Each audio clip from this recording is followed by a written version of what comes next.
فصل في ضيافة الإخوان.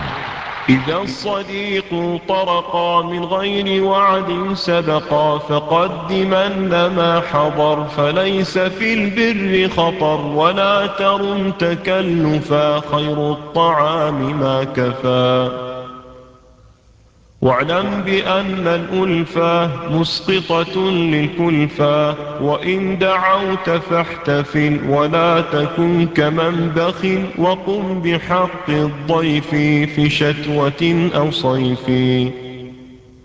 واسأل له ما يشتهي من طرف التفكه، وأت بما يقترح فاللطف لا يستملح. واعمل بقول الأول الضيف رب المنزل، وأظهر الإناسا ولا تكن عباسا، فالبشر واللطافا خير من الضيافا، وخدمة الأضياف سجية الأشراف.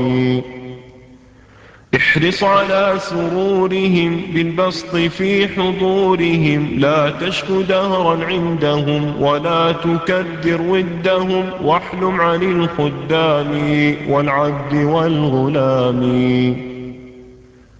وإن أساءوا الأدب كي لا يروك مغضبا، وقدم الخوانا وأكرم الإخوانا، عن انتظار من يجي فذاك فعل الهمج.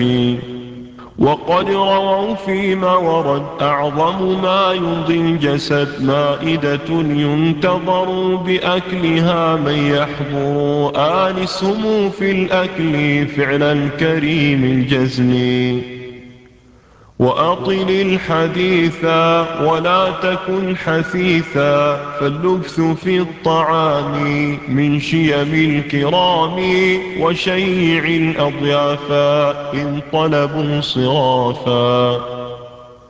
وإن دعاك من تحب إلى طعام فأجب، إجابة الصديق فرض على التحقيق.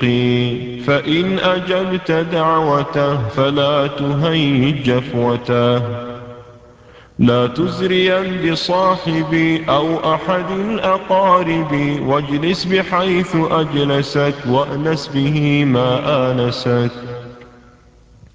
لا تأب من كرامته وكف عن غرامته، إياك والتثقيلا ولا تكن ثقيلا.